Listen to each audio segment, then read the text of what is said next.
Bebe. Hello. Good morning, mga kamama. Punta kami ngayon sa Asiana kasi kukuha kami ng passport ni Kabebe. Yan. Dahil hindi namin na-check. May expired na pala. Kailangan sa aeroplano 6 months. May natitira pa sa passport mo pagsakay mo ng aeroplano. So, nung nasa Taiwan kami, doon namin na find out na yung passport na ni Kabebe namin ay kulang na sa 6 months. Pero ay sorry, sa Vancouver pala yun. Nalaman namin na kulang na sa 6 months yung kanyang passport. So kailangan at least 6 months pagpasok at paglabas mo ng bansa. So buti na lang nakapagpa-book ang kapapa natin. So ngayon pupunta tayo kami sa Asiana sa kuhanan ng passport. So anak yun, doon ka. Follow to your papa. Kay papa.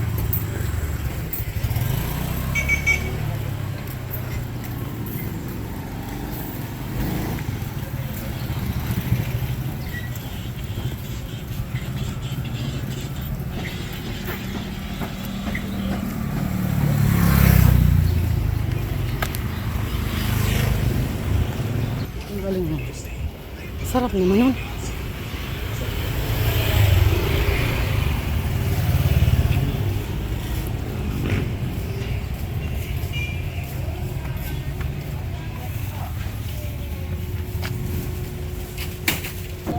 Xerox na po namin yung birth certificate ni Prince, passport at marriage contract namin para pagdating doon okay na lahat.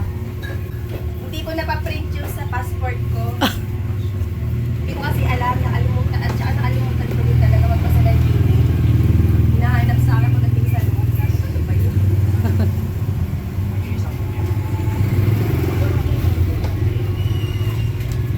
Isang daan biniharan ko. Na-experience mo na pag naka-ano ka, naka-appointment, matagal rin ang processing. O isang oras lang makalabas ka na. May pila pa rin. Hindi ka tatagal sa pila. Pumunta ako doon 5:30. 5:30.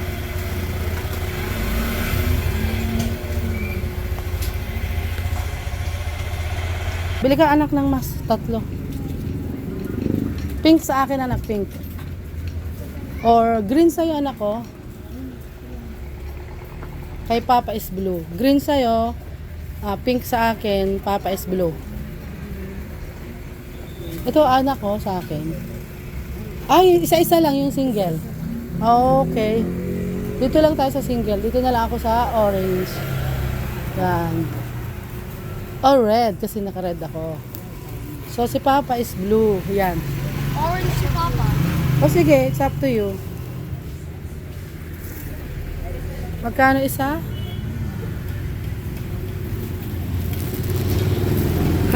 Magkano yung lato-lato nyo? 20? Okay.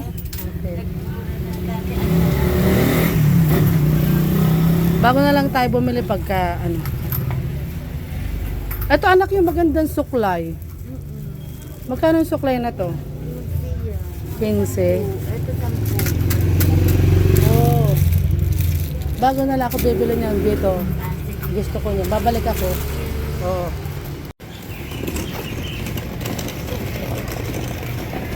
Yung kwelyo mo.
Siksik na siksik siya.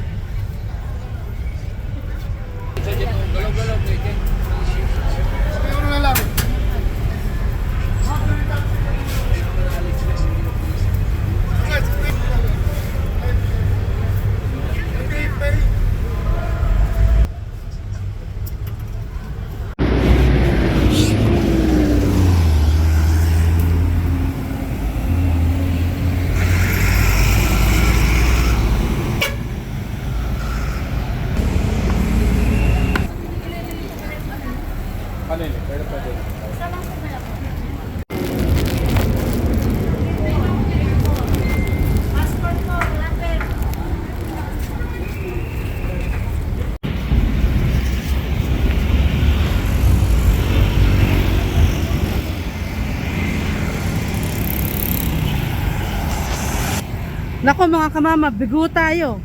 Hindi ako pwedeng pumasok. Yung mag-ama lang ang pwedeng pumasok.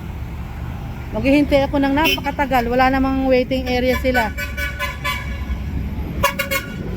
Wala silang waiting area. Sa kaya ako magtatambay nito mga kamama.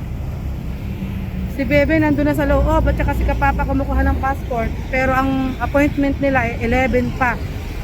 So baka maghintay ako ng 4 na oras nito.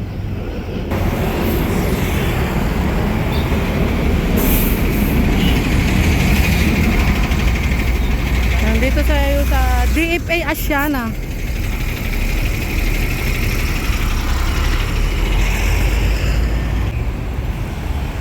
Lakad-lakad lang muna ako dito. Ay, ang tagal kong maghihintay. Gate 1 daw ang exit, so doon daw ako maghihintay sa exit. Hindi daw ako pwede doon sa kabilang. Doon, waiting area mga nakaupo, hindi daw pala pwede doon. So hanapin natin ang gate 1 para malaman ko kung saan at doon ko pupuntahan mamaya ang mag-ama. Si Kabebe at si Kapapa. Ah, ito yung gate 1. So yan. Oh, dito.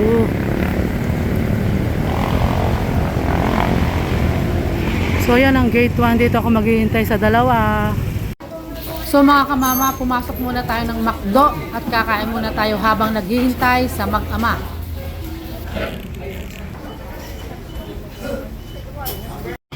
Salamat naman mga kamama. Napakabilis nila palang nakakuha ng passport. Ang kanilang appointment is 11 to 12 pa pero maaga kaming dumating. So wala pang 30 minutes na tapos na sila. Okay naman pala ang pagpapalakad ng DFA. So let's go to Mall of Asia. Okay. Ay, nandito na po kami sa Mall of Asia. Ipapasyal namin to dahil hindi pa siya nakakarating dito. Say hi! Hello! Mga kamama.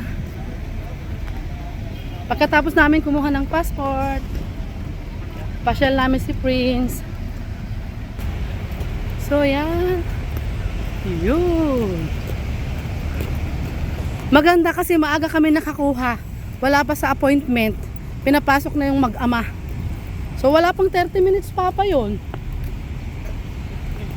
Kasi nga, kumpleto lahat ang dala ni Kapapa natin. Kumpleto yung mga supporting documents. Kaya mabilis na mabilis silang natapos. At sinerox niya na lahat. So kung pupunta kayo sa DFA, siguraduhin nyo na print nyo lahat yung mga requirements nyo para hindi kayo nagtatagal.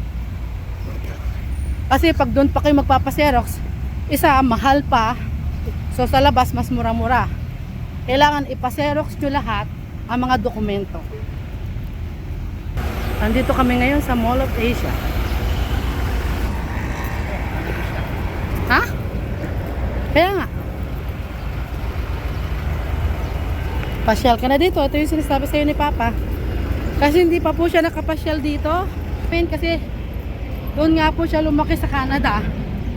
Kinuha na po siya ni Papa niya nung maliit pa siya. So ngayon lang siya, medyo 10 years old na siya. So ma-appreciate niya na yung mall dito. Diba nak? So pasok na tayo. Ay, sarado pa pala. 11 o'clock pa yata magbubukas pa. Pero yung mga fast food okay na. Open na.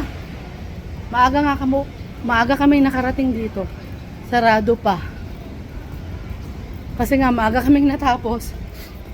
So pasyal-pasyal lang muna kami sa labas. Ito, nandito kami sa labas ng MOA. Mga kamama. Very hectic ang schedule namin ni Nakapapa. Talagang yung araw sa amin, oras napakahalaga. Marami pa kaming hindi nagagawa.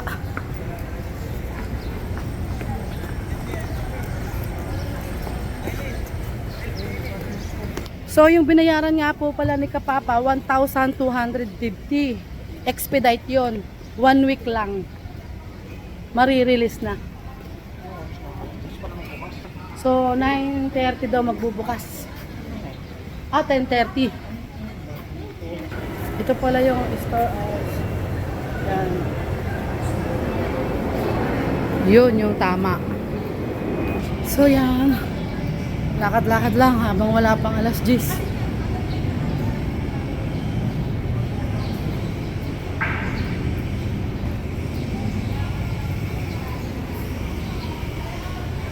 Matatagalan na naman kami bago makabalik dito. So, nandito lang kami. Sa labas, sa may table, naghihintay ng open ng mall kasi 10 o'clock. 5 minutes na lang mag-open na sila. Yun. Masaya yung kabebe natin kasi nakakuha siya ng passport. Nalulungkot siya nung nalaman niya na yung passport niya ma-expired na. So ngayon, masaya na siya kasi naka-renew na ang baby namin. Ang kabebe natin. You know? Lungkot na lungkot siya mga kamama nung nalaman niya na kasi nung sa Vancouver, inano yung passport niya pero may tinawagan yung officer tapos yun pinalabas kami, wala naman daw problema. Yun nga lang, mas maganda kung 6 months, kailangan 6 na buwan ang ano ng passport mo. At least yung passport mo 6 months validity. So para walang problema. So yung mga magbabakasyon dyan, siguraduhin nyo na yung passport nyo ay meron pang nalalabing 6 months, pabalik at pauwi, walang bawas. Para hindi kayo ma-stress pagdating dito sa Pilipinas. So yun, nagkaroon pa kami ng time para kumuha ng passport. Halip na igala na namin. Kagandahan doon, saglit lang kaming nakakuha, wala pang 30 minutes. Hindi pa man nakaano sa appointment, 11, 9 o'clock, nakaano na sila. And then, 9:30 halos nakalabas na sila. Ang bilis. Kaya masayang masaya sa kabebe natin. Yon, 1,250 ang bayad sa expedite. 1 week lang. So, ang hindi daw expedite is 950. Kaya, yon, nagdagdag lang kami ng konti para mabilis. Kasi nga, balik na kami ng August 15. At yun, isa pa palang paalala, basta lahat ng mga requirements, mga supporting documents ay na-xerox nyo lahat para pagdating doon sa loob, sa office, wala ka ng chichiburecho, uy, kailangan kong magpa-xerox, kailangan ganito pa print. So, kailangan lahat na xerox nyo para pagdating doon sa pinaka, ano nila, sa assessor, wala na kayong babalikan pa para magpa-picture. Doon na din pala ang picture, tapos punta pa kayo sa printing shop para magpa-xerox. So, i-print na lahat para walang problema. So, yun lang mga kamama, papasok na kami sa loob.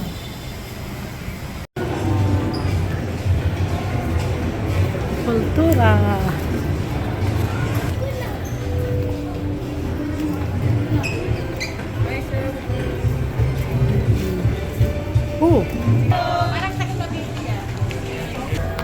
Mukhang maganda tong souvenir.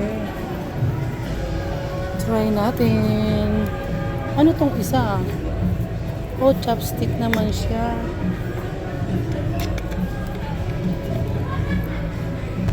Tim Horton. Tim Horton? Yung nakatrabaho. Oh, tricycle pwede. Tricycle. Oo. Pwede ka. Pang display. Oh, maganda kaya to sa principal. Dapat may lamang tao. No? Maganda yung mga souvenir dito, pero pwede pala tayo dito mabili sa kultura. Tatak na kultura. Yan.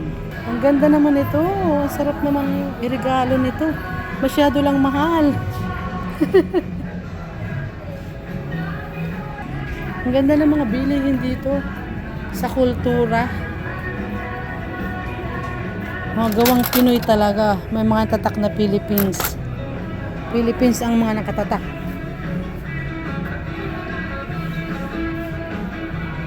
Gusto ko siya. Sana makakuha ko dito ng pang souvenir ko sa mga teacher. Ito, ayan. So, ilan lang nabili nyo, nak? Nasaan yung binili nyo? Ilan? 3? Kaya kain na muna tayo. At gutom na si kabebe natin. Hindi ako nakabili ng souvenir ko sa mga guro. Bago na lang bumalik si kapapa dito. Nagutom na ang kabebe kaya pakainin ko muna.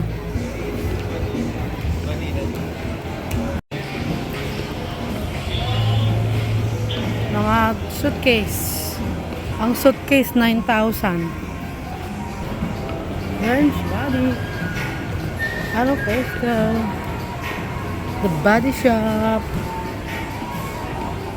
Yun, The Body Shop. Ito tayo sa taas. Food court daw kami kakain.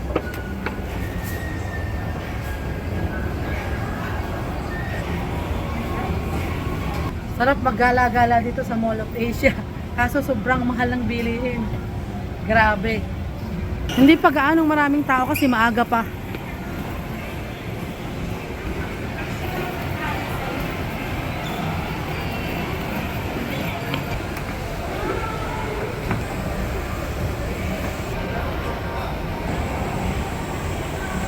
Ay, napagod ng kabebe namin.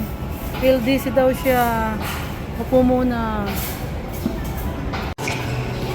Dito tayo sa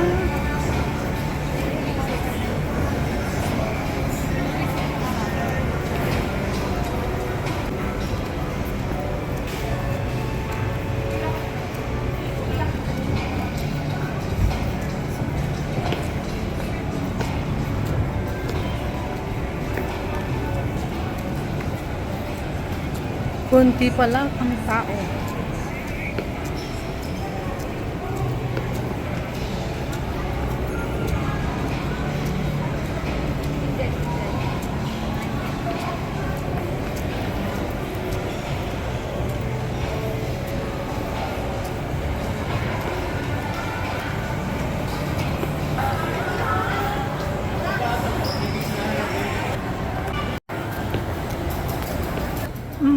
So, tapos na kaming kumain.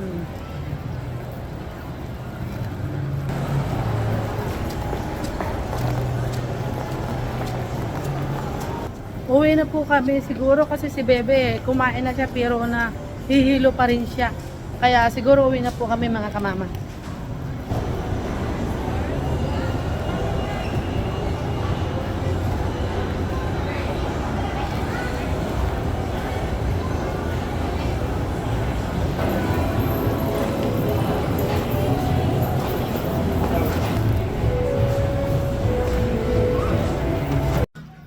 Well, bumalik ako dito sa kultura kasi bumili ako ng mga souvenir ko. Ibibigay ko sa mga teachers at principal sa school na pinagtatrabahuhan ko.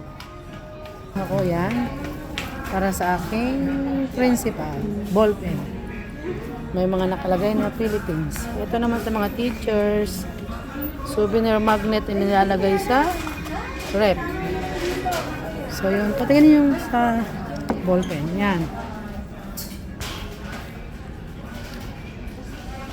Yan, sa principal mo anak ibibigay yan, ha? Okay. Okay.